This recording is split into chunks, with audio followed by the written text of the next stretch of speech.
आगे उसी तरीके से छेद करके लकड़ी की पट्टियां जोड़ दी गई। विंडमिल पवन चक्की का आधार वार्डेनू द्वारा लगातार जोड़ते जोड़ते आकार लेने लगा। इसके बाद उसने लकड़ी के तख्तों को एक दूसरे से थोड़ा हटाकर मेपल के पत्ते जैसा ढांचा बनाया। उसने 4 समान आकार की लकड़ी की पट्टियों को एक दूसरे के ऊपर रखा और बीच में छेद किया। फिर उसी आकार की लकड़ी की छड़ी लगाकर उन्हें जोड़ा। इसके बाद वार्डेनू लंबे समय तक उस मेपल पत्ती के आकार को और बेहतर बनाता रहा, जब तक वह पूरी तरह गोल आकार में नहीं बदल गया। उसने जली हुई लकड़ी के कोयले से सतह पर निशान बनाए, फिर उन निशानों के अनुसार बहुत सावधानी से उसे काटा। इसके बाद बीच में पहले से तराशी गई खांचों वाली लकड़ी का खंभा जोड़ा। दूसरी तरफ की पत्ती को ऊपर लगाया और उसमें लकड़ी की छड़ियां फिट की ताकि यह पत्ती आधार पर घूम सके। उसने लकड़ी की एक गोल रेल जैसी संरचना बनाई, उसे पत्ती के बाहरी हिस्से में लगाया और आधार से फिट किया, जो बिल्कुल सही बैठ गई। फिर वार्डेनू ने छोटे छोटे विवरण पूरे किए। उसने पत्ती के बीच वाले हिस्से में क्षैतिज लकड़ी की पट्टियां भरी और दाईं ओर एक चौकोर लकड़ी का टुकड़ा लगाया। यह चौकोर लकड़ी आगे चलकर स्वचालित विस्तार ऑटोमेशन के काम आ सकती थी। अब वार्डेनू ने आधार पर एक रस्सी लपेटी और पूरी ताकत लगाकर पवन चक्की को पानी में खींचकर ले गया। उसने नदी के पत्थरों से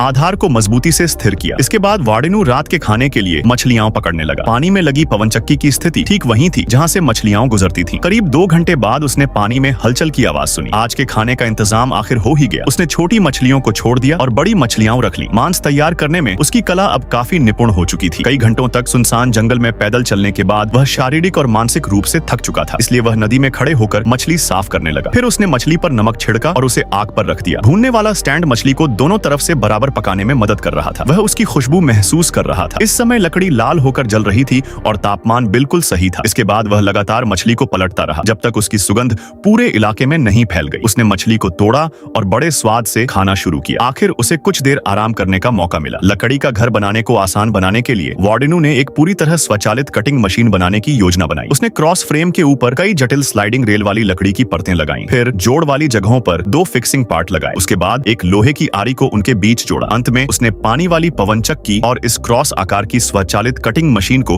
आपस में जोड़ दिया। पानी के बहाव से चलने वाली पवन चक्की के साथ यह स्वचालित कटिंग मशीन धीरे धीरे चलने लगी। अब लकड़ी काटने और तैयार करने का काम काफी आसान हो गया था। हालांकि इस मशीन पर आगे और भी उपकरण जोड़े जा सकते थे।